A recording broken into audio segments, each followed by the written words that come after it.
So I honestly don't see the point in spending 35 to 40 million pounds on Giovanni Quenda in the summer when we have Bendito Mantato in the youth system. His performance against Arsenal in his first game back after injury in the FA Youth Cup has convinced me, along with his other performances for the under-18s, that United would be much better off trying to give Mantato some senior football before the end of the season in order to help prepare him for when he comes into the first team either in pre-season or at the start of next season, because when you compare him to Quenda, as well as actually analysing what Amorim needs in a wing-back, I think Mantato has the specific attributes to develop into the perfect Ruben Amorim wing-back, which would save United 35 to 40 million pounds in the process. And with money raised by either selling one of Dalot or Mazraoui, I would look to then bring in another versatile wing-back who, unlike Quenda, has a specific attribute that I think pairs well with Mantato, Dorgu and Ahmad as the wing-back options in the squad. But I'll come on to that player later on in the video, after I analyse Mantato and what Amorim actually needs from a wing-back in the first place. But before I come on to that, a quick reminder, if you do want to check out any cheap, good quality football jerseys, go over to dragonjersey.com. A link will be in the comment section and description of this video, and you can also get 10% off for a limited time if you use code Atlantis at checkout. They've got a variety of different current season and retro jerseys, with Manchester United jerseys going all the way back to the early 90s. Depending on where you live, you can get 7 to 12 day delivery time and a 30-day money back guarantee. I'll leave it linked in the description and comment section below, and remember to use code Atlantis at checkout for a 10% discount for a limited time. So why do I think Manchester United would be better off not pursuing Quenda and instead promoting Bendito Mantato from the first team? Well, if you watched his first substitute appearance against Arsenal in the FA Youth Cup after returning from injury, or even his other games with the under-18s, you'll know that stylistically Mantato is very similar to Quenda. Like Quenda, Mantato was a winger earlier on in his career, but since has been converted to a fullback, and like Quenda will come into Amorim's side as either a right or left wing back. Now, one thing that impresses me about Mantato is his ability to go either way on either side,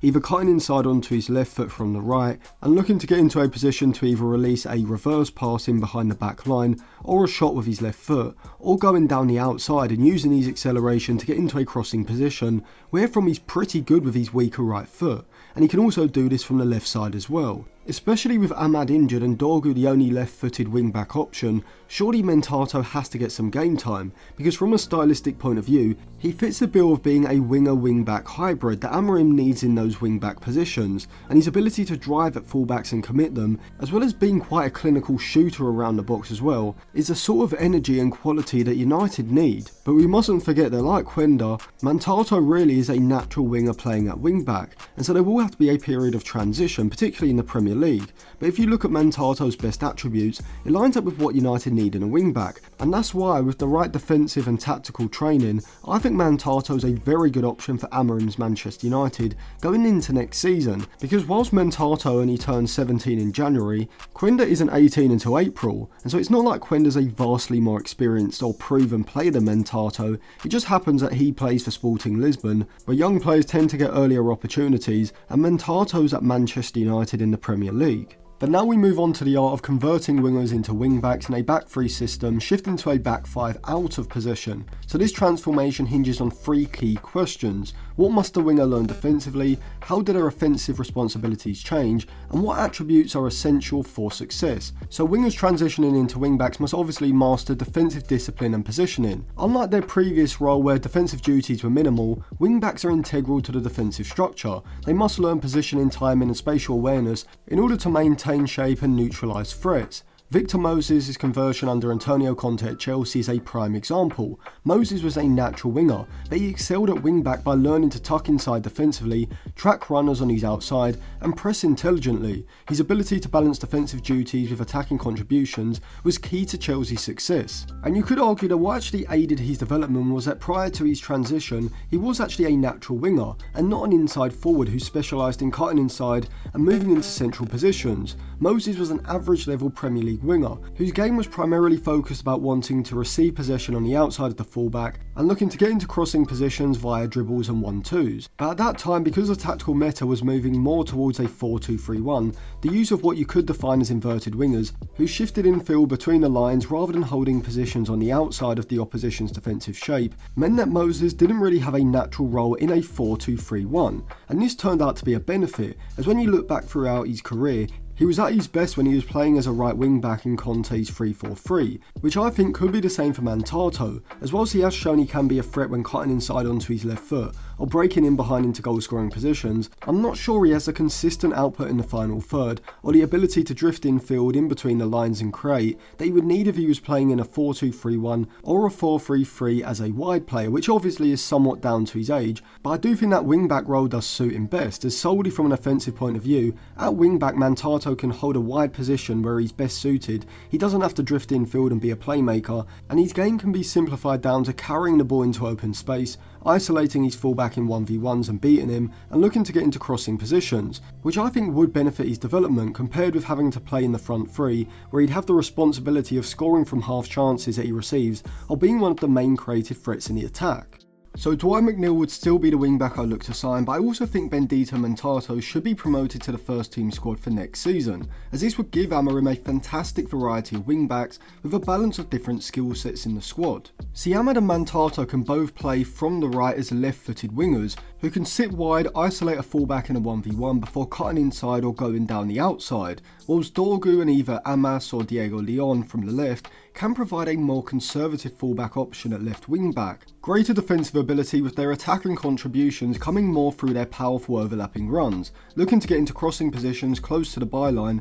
for a lofted delivery or a cutback. Adding a versatile crossing specialist like Dwight McNeil, and Amorim has a lot of different skill sets available to him at wingback, depending on what he needs from game to game, as well as during certain scenarios throughout a game as well. But how would Mantato's role in the side benefit United tactically? Well, before I come on to that, a quick reminder, I do have a Patreon. You can check out some of my articles, you can get a 7-day free trial, so I'll leave it linked in the description, comment section, above and on the end screen after the video. So in terms of the profile of wingback that Amorim's system needs, I think Mantato fits it to a T, and this is what he'd offer from a tactical point of view. So in the build-up phase against an aggressive man-to-man pressing system, Amorim could use either wingback as an outlet to get in behind the midfield line press and play out the defensive third, and this is how. So this is Ruben Amorim's usual setup in the build-up phase, with the central centre-back being pushed up towards the edge of the box, with the midfield double pivot either side also dropping into deeper areas around the box, which works to entice the opposition's midfield line higher up the pitch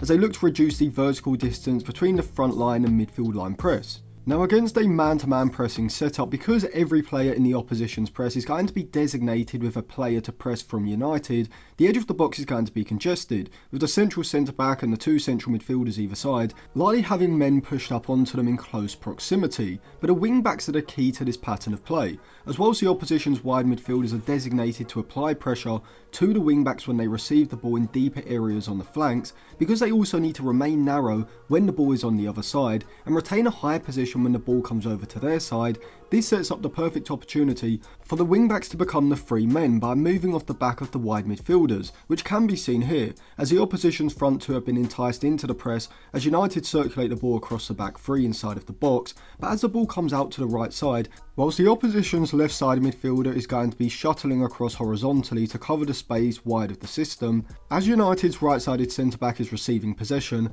Amorim can instruct the right wing-back, say Mantato or Ahmad, to make a run back across play, looking to move into a more central area in behind the opposition's left-sided midfielder, where from the right-sided centre-back can move forward into the space available, waiting for the left-sided midfielder to now move out and engage him, where from United can now look to split the midfield line, either with a direct pass from the right-sided centre-back into the right wing-back, between the left-sided midfielder and central midfielder, or from the right-sided centre-back into one of the central players on the edge of the box, who can then play a pass around the corner, looking to find the right wing-back in space behind the opposition's midfield line press, where from he now has the space to drive into, progressing the ball out of the defensive third and into the space in the middle third, setting United up for the artificial counter-attack. And both Ahmad and Mantato would suit this pattern of play, as not only do they have the acceleration to be able to make a run off the back of the left-sided midfielder, the ball-carrying ability to be able to drive into the space, but also they are naturally left-footed, which means they are angled optimally to make a diagonal run infield from the right, and then take the ball in their stride and drive into the space.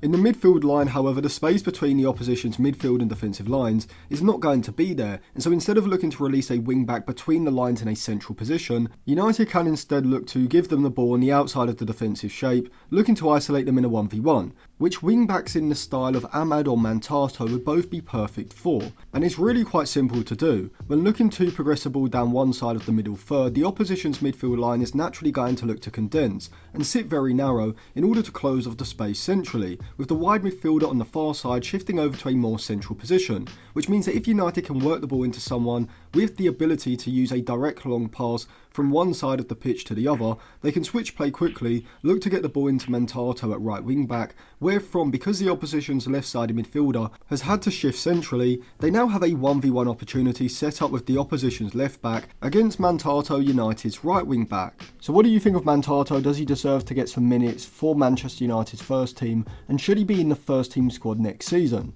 Also, give me some video suggestions in the comment section below, and if you do want to pick up any cheap, good quality football jerseys, go over to Dragon Jersey. I'll leave it linked in the description and comment section below, and if you use code Atlantis at checkout, you will get 10% as a discount. And if you do want to read any of my articles or sign up for the in-game Instagram group chat, you can get a 7-day free trial to read the articles. I'll leave my Patreon linked on the end screen now, alongside another video as well.